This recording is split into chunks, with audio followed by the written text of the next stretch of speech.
The birth of Isaac. Now the Lord was gracious to Sarah as he had said, and the Lord did for Sarah what he had promised. Sarah became pregnant and bore a son to Abraham in his old age, at the very time God had promised him. Abraham gave him the name Isaac, to the son Sarah bore them. When his son Isaac was 8 days old, Abraham circumcised him, as God commanded him. Abraham was 100 years old when his son Isaac was born to him. Sarah said, God has brought me laughter, and everyone who hears about this will laugh with me. And she added, Who would have said to Abraham that Sarah would nurse children? Yet I have borne him a son in his old age. Hagar and Ishmael sent away. The child grew and was weaned, and on the day Isaac was weaned, Abraham held a great feast. But Sarah saw that the son whom Hagar the Egyptian had borne to Abraham was mocking, and she said to Abraham, Get rid of that slave woman and her son, for that slave woman's son will never share in the inheritance with my son Isaac. The matter distressed Abraham greatly, because it concerned his son. But God said to him, Do not be distressed about the boy and your maidservant. Listen to whatever Sarah tells you, because it is through Isaac that your offspring will be reckoned. I will make the son of the maidservant into a nation also, because he is your offspring.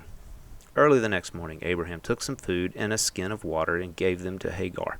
He set them on her shoulders, and then sent her off with the boy.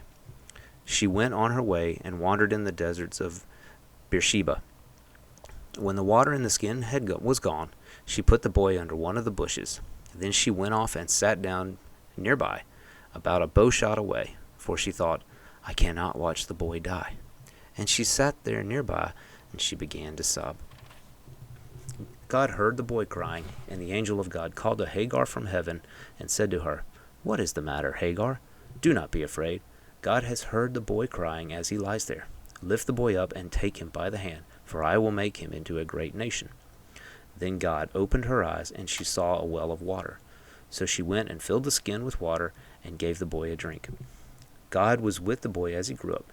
He lived in the desert and became an archer. While he was living in the desert of Paran, his mother got a wife for him from Egypt.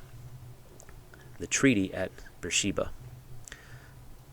At that time, Abimelech and Phicol, the commander of his forces, said to Abraham, God is with you in everything you do. Now swear to me before God that you will not deal falsely with me or my children or my descendants.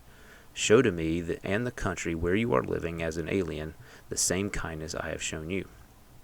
Abraham said, I swear it. Then Abraham complained to Abimelech about a well of water that Abimelech's servants had seized. But Abimelech said, I don't know who has done this. You did not tell me, and I heard about it only today. So Abraham brought sheep and cattle and gave them to Abimelech, and the two men made a treaty. Abraham set apart 7 ewe lambs from the stock.